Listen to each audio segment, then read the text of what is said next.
दोस्तों, इस समय नवरात्रि का पवित्र पर्व पूरे देश में श्रद्धा और भक्ति के साथ मनाया जा रहा है। हर घर में मां दुर्गा की स्थापना की गई है और भक्त उनके पूजन और सेवा में लगे हुए हैं। इन 9 दिनों में जो भी व्यक्ति मां की सच्चे मन से पूजा करता है, उसका हर काम सफल होता है और उसे कई गुना फल प्राप्त होता है। पर दोस्तों, ध्यान रखना बहुत जरूरी है कि अगर कन्या पूजन के समय आपसे जरा सी भी गलती हो गई तो माता रानी रुष्ट भी हो सकती हैं और इसका प्रभाव घर की सुख समृद्धि पर पड़ता है। कई बार तो ऐसी गलती के कारण घर में आर्थिक तंगी या कंगाली भी आ जाती है। कुछ भक्त अष्टमी के दिन कन्या पूजन करते हैं, जबकि कई लोग नवमी के दिन इसे करते हैं। इस बार भी बहुत से लोगों के मन में यह भ्रम है कि आखिर सही दिन कौन सा है और सही विधि क्या है। अगर आप भी इसी उलझन में हैं, तो इस वीडियो में आपकी सभी शंकाएं दूर हो जाएंगी, क्योंकि कन्या पूजन को माता दुर्गा की साक्षात आराधना माना गया है। जब आप कन्या के चरण धोते हैं, तिलक लगाते हैं और उन्हें भोजन कराते हैं, तो समझ लीजिए कि स्वयं मां दुर्गा आपके घर पधारी हैं। लेकिन दोस्तों, इस पवित्र समय में अगर कोई छोटी सी गलती हो जाए, जैसे कि कन्याओं को गलत भोजन परोस देना, अनुचित बर्तन का इस्तेमाल करना या भोजन के बाद सही तरीके से विदा न करना, तो आपके पूरे व्रत का फल व्यर्थ हो सकता है। इसलिए इस वीडियो में हम विस्तार से बताएंगे कि कन्या पूजन कब करना चाहिए, कौन सा समय सबसे शुभ माना गया है, कन्याओं को क्या भोजन देना चाहिए और कौन सी चीजें भूलकर भी नहीं देनी चाहिए। साथ ही हम यह भी जानेंगे कि अखंड ज्योत, कलश और नारियल से जुड़े वे कौन से उपाय हैं जो अगर सही विधि से किए जाएं तो आपका भाग्य चमका सकते हैं और जीवन में सुख समृद्धि ला सकते हैं। इसलिए दोस्तों, अगर आप चाहते हैं कि इस नवरात्रि में माता रानी की विशेष कृपा सदा आप पर बनी रहे, तो इस वीडियो को पूरा ध्यान से देखिएगा, क्योंकि आज जो बातें आप जानने जा रहे हैं वे आपके जीवन से दुख, दरिद्रता और कष्टों को हमेशा के लिए दूर कर देंगी और आपकी झोली खुशियों से भर देंगी। दोस्तों, सच्चे मन से कमेंट बॉक्स में जय माता दी जरूर लिखिए। माता रानी आपके सभी दुख और तकलीफों को समाप्त करें और आपके जीवन को खुशियों से भर दें। दोस्तों, नवरात्रि का यह महापर्व 9 देवियों अर्थात 9 कन्याओं को समर्पित है। कन्या पूजन करने से जीवन के सारे दुख और कष्ट मिट जाते हैं। यह माना गया है कि कन्या पूजन से न सिर्फ दरिद्रता समाप्त होती है, बल्कि ग्रह दोष, पितृदोष, राहु दोष, मंगल दोष, काल सर्प दोष, यहां तक कि शनि से पीड़ित व्यक्ति को भी इससे राहत मिलती है। कन्या पूजन करने वाले घर में शांति, सुख और समृद्धि आती है और वहां अकाल मृत्यु कभी नहीं होती।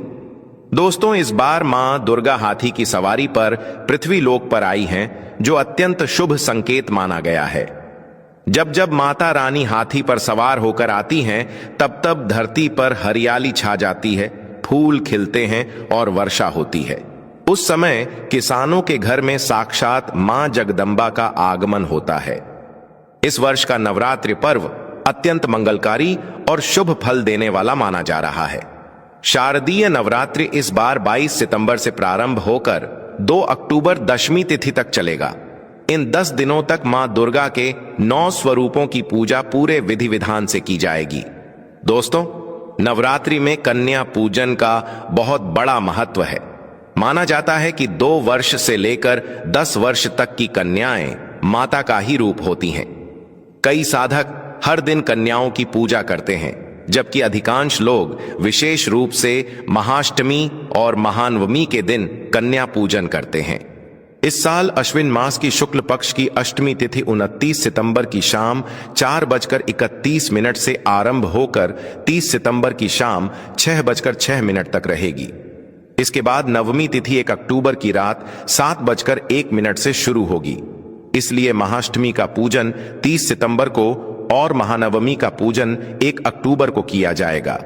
महाअष्टमी के दिन कन्या पूजन के लिए सुबह 5:01 से लेकर 6:13 तक का समय शुभ माना गया है। इसके अलावा सुबह 10:41 से दोपहर 12:11 तक और अभिजीत मुहूर्त 11:47 से 12:35 तक रहेगा। महानवमी के दिन ब्रह्म मुहूर्त सुबह 4:37 से 5:26 तक रहेगा। वहीं प्रातः संध्या का समय सुबह 5:01 से 6:14 तक रहेगा।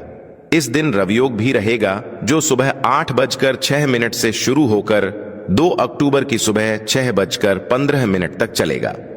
इन शुभ मुहूर्तों में कन्या पूजन करने से मां दुर्गा अत्यंत प्रसन्न होती हैं और अपने भक्तों पर अपार कृपा बरसाती हैं। शास्त्रों में 9 दिनों वाली नवरात्रि को अत्यंत शुभ और मंगलकारी बताया गया है, जबकि 8 दिनों वाली नवरात्रि को अच्छा नहीं माना जाता। इसीलिए 10 दिनों की नवरात्रि को सर्वश्रेष्ठ और कल्याणकारी माना गया है। शास्त्रों में यह बताया गया है कि नवरात्रि के पवित्र दिनों में अगर कोई व्यक्ति माता रानी की पूजा अर्चना के साथ साथ कन्या पूजन करता है तो मां दुर्गा उस भक्त को अभय वरदान देती हैं। वह उसके जीवन के सारे कष्ट और बाधाओं को समाप्त कर देती है। कुंडली में जो ग्रहों के दोष या पीड़ा होती है वह भी माता की कृपा से दूर हो जाती है। जिस तरह श्रीधर नामक भक्त ने सच्चे मन से मां की आराधना की थी और माता ने उसके सारे दुख दूर कर दिए थे, उसी प्रकार जो भी व्यक्ति पूरी श्रद्धा और भक्ति के साथ मां की उपासना करता है, माता रानी उसके जीवन से हर पीड़ा को शीघ्र ही मिटा देती है। मां की उपासना करने से व्यक्ति के भीतर विनम्रता, करुणा और धैर्य का भाव उत्पन्न होता है। दरिद्रता, दुहक और क्लेश जीवन से मिट जाते हैं। नवरात्रि में भले ही लोग 9 दिनों का व्रत रखते हैं, अखंड ज्योत जलाते हैं और पूरे विधि विधान से पूजा करते हैं, लेकिन इन सब के बीच सबसे महत्वपूर्ण माना गया है कन्या पूजन। दोस्तों, कन्याएं वास्तव में फूल की कोमल पंखुड़ियों जैसी नाजुक होती हैं। कन्या पूजन सबसे प्रिय और सबसे श्रेष्ठ पूजन माना गया है, क्योंकि कन्या रूप में स्वयं जगदम्बा का निवास होता है। मां वैष्णव रूप में 9 देवियों के रूप में कन्याओं के शरीर के हर कण में वास करती हैं। बहुत कम लोग यह जानते हैं कि 33 कोटि देवी देवता कन्याओं के मस्तक पर निवास करते हैं। कन्या छोटी हो या बड़ी, उसका सम्मान और पूजन करना बहुत पुण्यकारी माना गया है। कन्या हमेशा मां के समान पूजनीय होती है। कहा गया है कि केवल व्रत और पाठ करने से मां इतनी प्रसन्न नहीं होती जितनी प्रसन्न वह कन्या पूजन से होती हैं। नवरात्रि में छोटी छोटी कन्याओं को मां दुर्गा का ही स्वरूप माना जाता है। उन्हें भोग लगाया जाता है, उन्हें प्रेम पूर्वक भोजन कराकर प्रसन्न किया जाता है और फिर उनके चरणों से आशीर्वाद लिया जाता है। कन्याओं को प्रसन्न करने के लिए लोग उपहार, भेंट या गिफ्ट आदि देते हैं। ऐसा माना गया है कि अगर कन्या किसी वस्तु को प्रसन्नता से स्वीकार कर ले तो इसका अर्थ है कि माता रानी ने वह भेंट स्वयं स्वीकार कर ली, और जिस पर कन्या प्रसन्न हो जाए उस व्यक्ति पर माता दुर्गा की कृपा स्वतः बरसती है। कन्या पूजन कोई सामान्य पूजा नहीं है। यह पूजा तो समस्त ब्रह्मांड की सबसे श्रेष्ठ पूजा मानी गई है। 10 बार गंगा स्नान करने, 100 बार यज्ञ करने और 1000 बार तीर्थ यात्रा करने से जो पुण्य मिलता है वह केवल एक बार कन्या पूजन करने से करोड़ों गुना बढ़कर प्राप्त होता है। इसलिए कहा गया है कि कन्याओं को कभी भी कष्ट या अपमान नहीं देना चाहिए। ऐसा करने से समूचा ब्रह्मांड कांप उठता है। कन्याओं की जितनी सेवा की जाए उतनी कम होती है, क्योंकि कन्या के रूप में स्वयं देवी मां आपके घर पधारती हैं। नवरात्रि में 2 वर्ष से लेकर 10 वर्ष तक की कन्याओं का पूजन सबसे श्रेष्ठ माना गया है। अष्टमी या नवमी के दिन कन्याओं के चरण धोकर उन्हें ससम्मान भोजन कराना और फिर भेंट देना बहुत शुभ और दुर्लभ माना गया है। ऐसा अवसर जीवन में बार बार नहीं मिलता, इसलिए जब यह मौका आए तो अवश्य कन्याओं को घर लाकर पूजन करें। दोस्तों, वीडियो आगे बढ़ाने से पहले आप अपनी राशि कमेंट बॉक्स में जरूर लिख दें। अगर आपकी राशि के अनुसार कोई विशेष उपाय होगा तो हम आपको रिप्लाई में बताएंगे। हर राशि के व्यक्ति को अगर वह अपना उपाय जान ले और उस पर अमल करे तो माता वैष्णव अत्यंत प्रसन्न होती है और उन्हें धन, ऐश्वर्य और समृद्धि प्रदान करती है।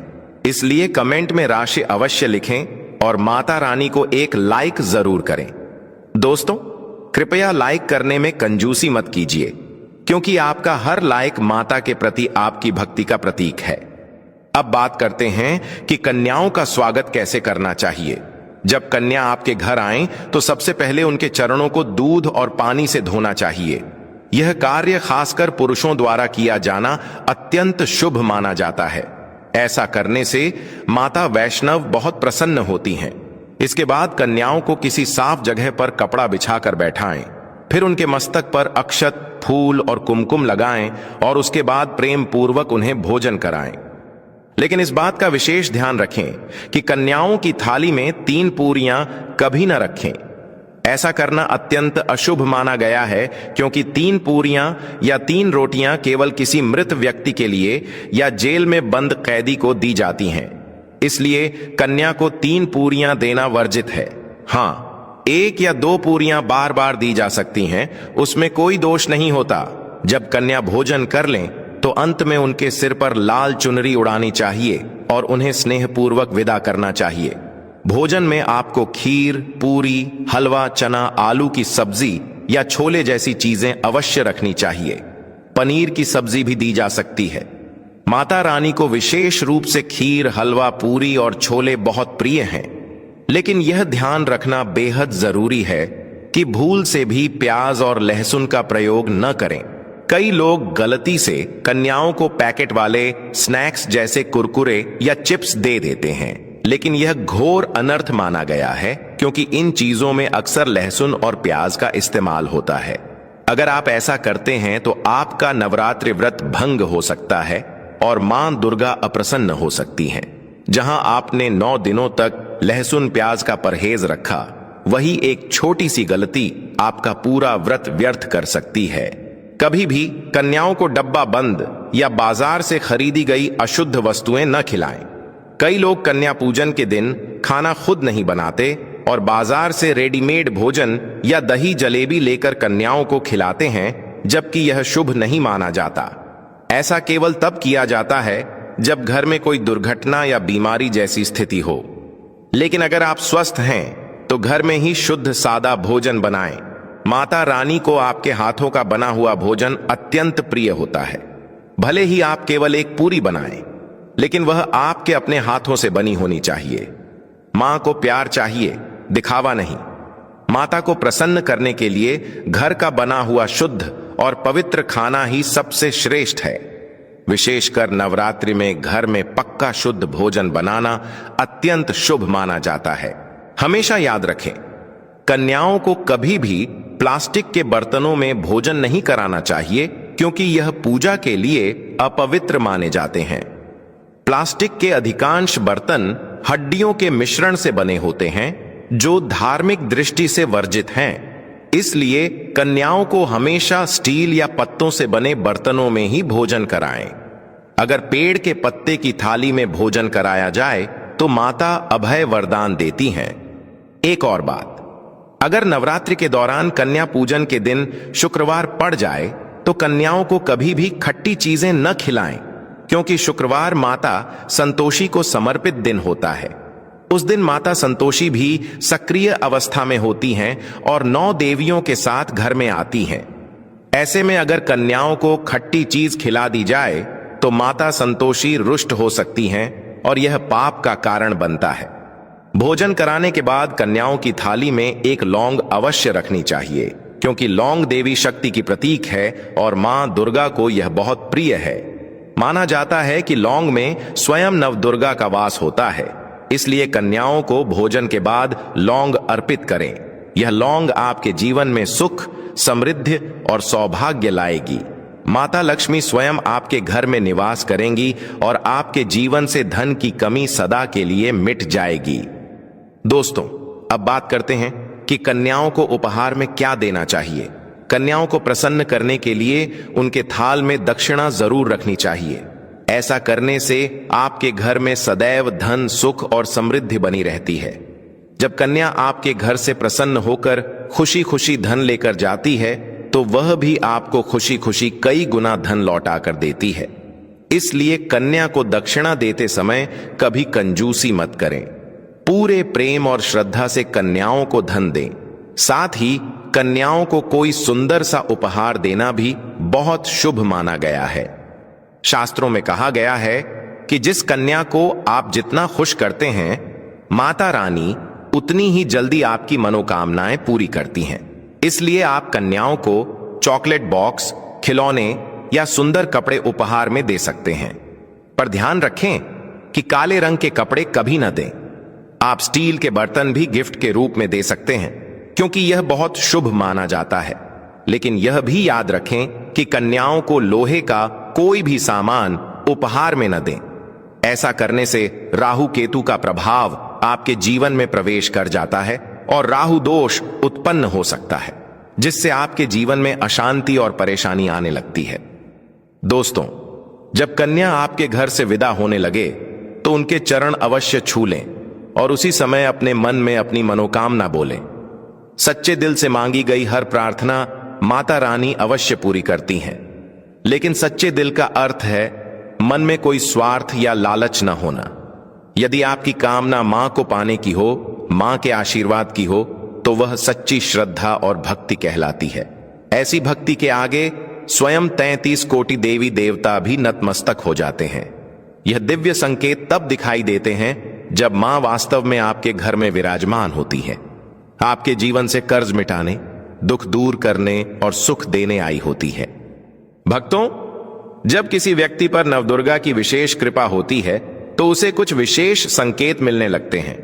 इन संकेतों से ही यह पता चलता है कि मां दुर्गा उस व्यक्ति के साथ हैं या नहीं।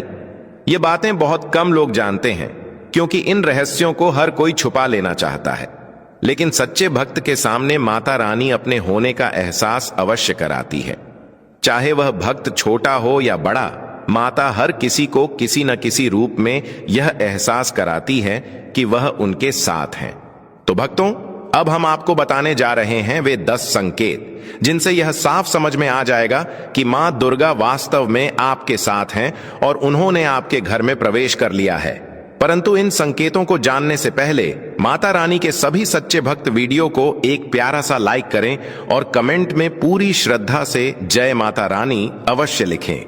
दोस्तों, जब माता रानी आपके साथ होती हैं तो यह 10 संकेत दिखाई देते हैं, जिनसे पता चलता है कि आपकी पूजा और भक्ति से मां प्रसन्न हो चुकी हैं और वह स्वयं आपकी रक्षा के लिए उपस्थित हैं।